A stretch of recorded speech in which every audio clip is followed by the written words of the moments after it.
Hello, everyone, and welcome to the Live Ones. I am Big Matt, your capper extraordinaire. The big story today, it has happened. We knew it probably would about 6 weeks ago, the way the way the things were shaking out, but it actually did last night. The 2024 Chicago White Sox have tied a mark for futility that was the absolute gold standard in the sport of baseball for 3 generations. They have lost their 120th game of the season. They are still 6 games for them to go. 3 of them are against the Detroit Tigers, who are in a tight battle for the last AL wildcard spot. That's going to go right down to the wire. I think they will be in it to win it.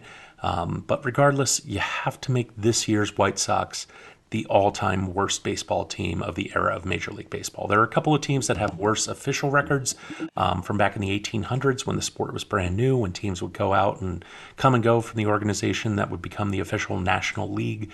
But most of those teams were barnstorming clubs who didn't have consistent rosters, guys who played on the teams when they were out of work and they needed some money. They'd leave when they got a better job offer. They generally recognized record for worst baseball team of all time is the 1962 Mets, who were an expansion team that year and lost 120 games. Let me just explain to you the special circumstances around that team that made that record last as long as it did and why it's a bigger deal that the White Sox are about to break it. In 1961, for the first time since the original partnership between the National League and the American League in 1903 to hold the first World Series and establish the beginning of what is now understood as Major League Baseball, both leagues wanted to expand operations. The National League, in particular, was devastated by the loss of the New York market in 1958. After the Brooklyn Dodgers moved out to Los Angeles and the New York Giants moved out to San Francisco. They really wanted a team back. There were a lot of fans in New York that just still couldn't stand the New York Yankees. And there was a danger of fading interest in the product if they were the only game in town. And this hatred of the Yankees inside New York was so extreme that a really wealthy attorney in New York named William Shea proposed creating a third professional baseball league within Major League Baseball to serve not only New York, but a lot of the other larger cities in America that didn't have a team. This was going to be called the Continental League. See, since 1903, baseball had grown from the niche sport that it was around the league's founding to America's national pastime. The game was the most popular sport in America, all over the country. It's more popular than it had ever been. There was genuine interest in places like Denver, Houston, Minneapolis, Buffalo, Atlanta, and William Shea genuinely thought that there was enough interest for a third league that could join the American League and the National League. And he started getting in talks with Major League Baseball, and they said, well, we like the 2 league format with the World Series, but we're impressed with all this market data. Why don't we expand the league? And we'll try it out with 4 cities at first and see where it goes. 2 in the American League, 2 in the National League. In 1960, the American League got 2 new teams, the Los Angeles Angels and the second iteration of the Washington Senators, the first of whom moved out to that new market in Minnesota to become the Twins. Congress really wanted a baseball team in Washington and put a lot of pressure on the league to put a new version of the franchise there. That franchise would last 10 years before moving out to Dallas to become the Texas Rangers. The next year, in 1961, they gave 2 franchises to the National League, the Houston Colt 45s, who'd later be renamed the Astros, and the New York Mets.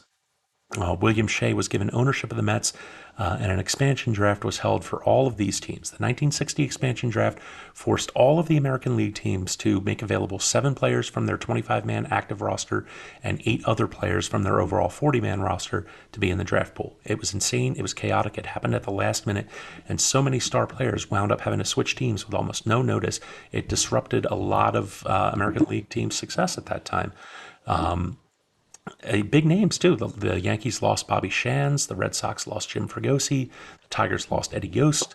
Remember that there was no free agency in baseball until 1972. So once those players' contracts were gone, they were gone forever. The American League teams and a lot of the fans were really, really angry about that. So next year, when it came time to fill the rosters of the Mets and the Astros, the league required the same number of players to be submitted, but it allowed each team to designate salary price points at which they valued the players. $50,000, $75,000, and $125,000. That's what baseball players got paid back then. And then limited how many of each price point each new team could take. Well, it didn't take a brain surgeon to figure out how to manipulate those tiers so that not only did every team get to protect its best talent and load the draft pool with the minor league guys from their farm system who they really didn't think were going to work out, but also dump all of the expensive contracts they'd signed of star players who were way past their prime and not producing anymore. So the Mets, they got Gus Bell from the Reds. He was a 4-time All-Star. They got him at age 34, 5 years past his prime. They got Gil Hodges from the Dodgers, 3-time Gold Glove winner, 3-time World Series champion, 8-time All-Star. They got him at age 38, 5 years after the last time he'd won any of those awards.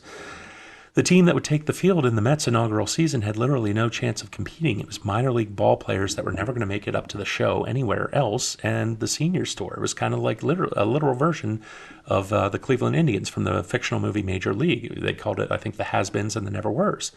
And this also happened to the Astros, too, mind you. It was 11 years before that club would even have a winning season. And the results of the 1961 expansion draft were so bad they had to have a second one 2 years later just to give these poor sad sack clubs another chance at not being the worst thing anyone had ever seen on a professional baseball field. So, the 62 Mets, they had a really legitimate excuse for losing 120 games. This White Sox team does not. This is one of the original American League franchises. They won the AL Central by a country mile just 3 years ago with a core of some very talented players that still had a lot of gas in their tanks.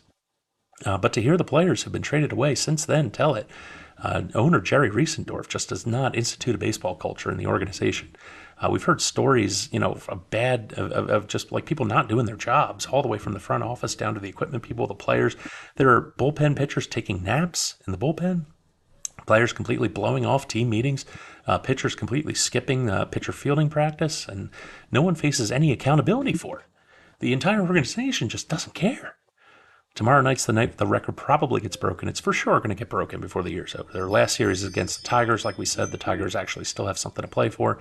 There's no way that this team finishes the season 6-0. We're all just watching and waiting for the anti-celebration. Anyways, that was my history lesson for the day. We went 3-2 with our picks yesterday. I had no idea yesterday was going to be the day the Broncos would actually show up and start playing football, but there we are. It was still a winning day. We're on a streak. Let's keep it going tonight. We're going to start off with Monday Night Football. 2 games on tap for tonight. Both games interest me. We're going to start with the early game, the Bills and the Jaguars. Some coaches and quarterbacks just really, really gel well together. They've got the same mindset when it comes to competition. Josh Allen and Sean McDermott are one combination like that. These guys beat up on bad football teams. They don't deep freeze leads late. They make statements. They do run up the score even when they don't have to.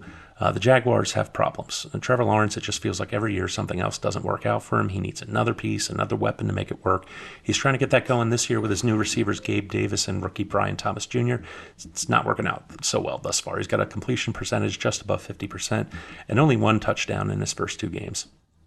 Josh Allen is good and steady so far, as he always is. His numbers say he didn't throw a whole lot last week against Miami, only 19 attempts.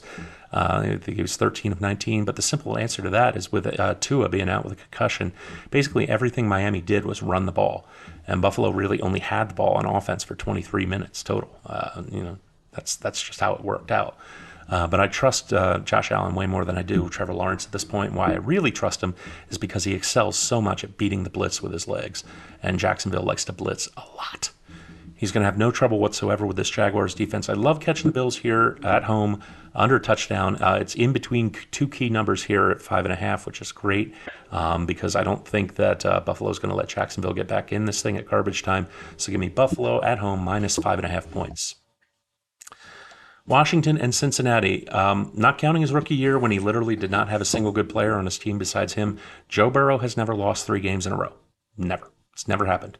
Been hurt, for sure. Missed a lot of games for how young his career is. I think his long-term future is probably questionable. But for right now, Joe Burrow does not lose 3 games in a row. And I don't think that starts tonight, not with a Commanders team that is dead last in the NFL in pass defense, dead last in success rate against the pass, points per drive allowed, and third down defense. This is the absolute worst back 7 in football right now, and there are a lot of candidates for that title. T. Higgins is back making his season debut. Joe Burrow will finally have all of his weapons. The Bengals are at home. They're not about to get embarrassed again. I think they put on an offensive clinic against the hapless commies. I think the Bengals have been really, really unlucky so far, and that's going to change tonight. Give me the Bengals minus 7.5 at home here. I think they win this one by double digits. Baseball, it's a very short slate on the card tonight as everyone gears up for their final week starting tomorrow for most teams. Only 4 games tonight. One interests me. That is my Phillies at home against the Cubs. The Cubs are not mathematically eliminated from the playoffs, but they are 7 games out of the last wild card spot with 6 games to go, so they need to win out and get some help from the Mets and the Braves to have any prayer. They're being realistic about it. They're having a bullpen night on the mound. They're opening with their occasional closer, Nate Pearson, and then probably handing the ball off to their long reliever, Hayden Wesneski. Wesneski gives up a ton of walks and a ton of home runs, and that should give the Phillies offense a much-needed boost. They failed to clinch the series with the Mets in either of the last 2 games. They failed to clinch the NL East. But their magic number is 1 with 6 games to go for both the Phillies and the Mets. It would take a miracle on the order of the Fishes and Lows for them to not win it. I really think tonight is the night for them. I think they win it by a couple of runs to seal the deal at home.